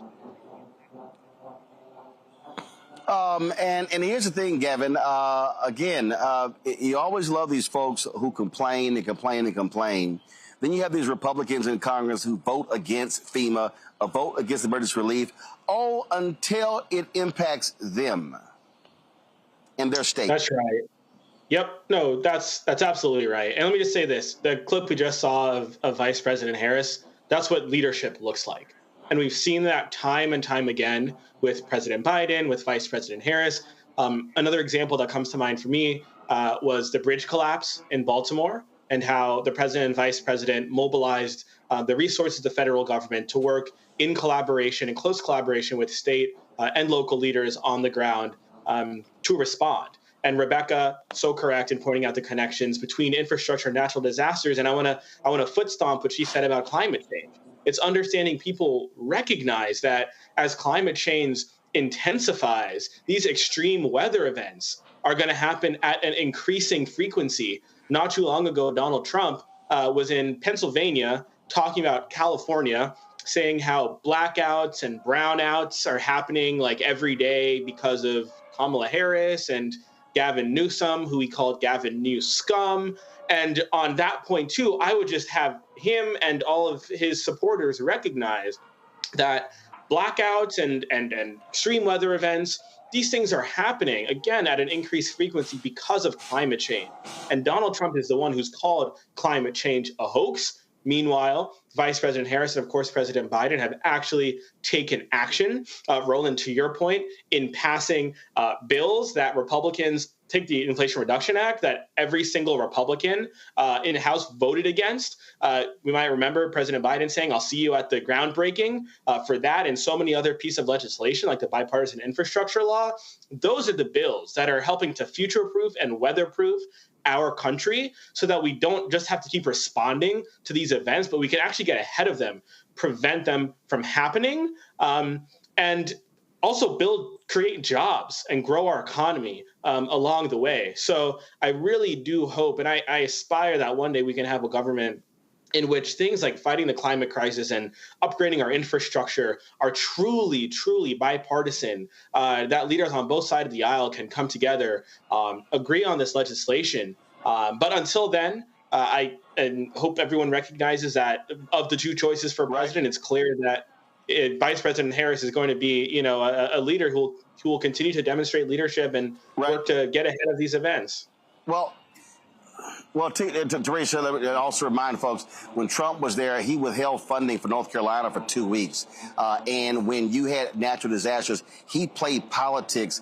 He wanted folks to kiss his behind. In fact, Governor Roy Cooper said that North Carolina only got 1% of the amount of money they were requesting when it came to disaster relief. I think about Houston when the hurricane hit there, and then you had the same thing. Governor Greg Abbott, Republican, did not send any resources to Harris County because he wanted to penalize Harris County because it was a blue county. That's how Republicans operate in natural disasters. They play politics and they play games, whereas Biden-Harris understands they are president and vice president for all Americans, regardless of your party.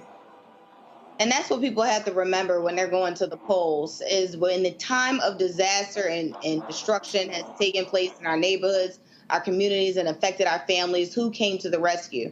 And, it's always interesting when I'm also having these conversations with friends and colleagues about the difference between the president, Donald Trump, and the administration of Biden-Harris and what was done.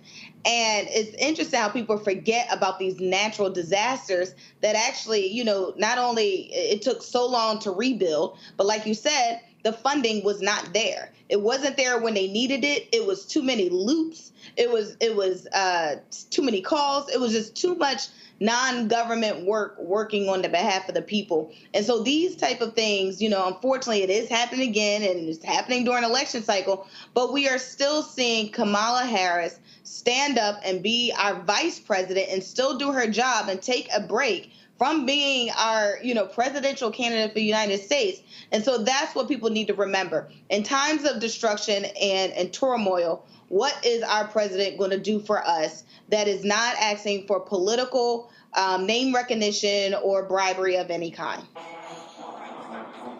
All right, then, Teresa, Gavin, and Rebecca, I appreciate y'all being on today's show. Thank you so very much.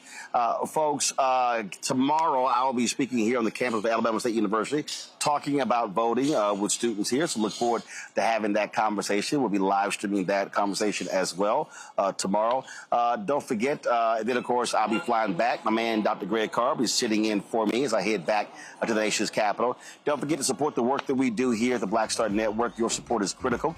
Send your check and money order, P.O. Box 57196, Washington, D.C., 20037-0196. PayPal, R. Martin Unfiltered. Venmo is RM Unfiltered. Zelle, Roland at RolandSMartin.com. Roland at RolandMartinUnfiltered.com. Be sure to download the Black Star Network app. Apple phone, Android phone, Apple TV, Android TV, Roku, Amazon Fire TV, Xbox One, Samsung Smart TV. Be sure to get a copy of my book, White Fear: How the Browning of America is Making White Folks Lose Their Minds. Available at bookstores nationwide. Download the audio version on Audible. Folks, it is homecoming week here at Alabama State. They're playing Florida A&M University, so that's going to be a great game this weekend. And so be sure to, so we'll be, of course, enjoying speaking tomorrow and, of course, talking about issues that matter. My man John Hope Bryant's going to be joining Mayor Randall Woodfin tomorrow in Birmingham at 10 a.m., 10 to 1. And then he's actually going to be in Montgomery tomorrow evening with Mayor Stephen Reed for his book of financial literacy. So y'all be sure to check that out as well. Folks, that's it. I will see y'all tomorrow right here on the Black Star Network. And again, appreciate the folks at Alabama State University for broadcasting the show here, talking with the president, Dr. Ross, as well. I'll see y'all tomorrow. Holla! Black Star Network is here. Oh, no punch! I'm real revolutionary right now. Thank you for being the voice of Black America. All momentum we have now, we have to keep this going. The video looks phenomenal. See, there's a difference between Black Star Network and Black-owned media and something like CNN. You can't be Black-owned media and be scared. It's time to be smart. Bring your eyeballs home. You dig?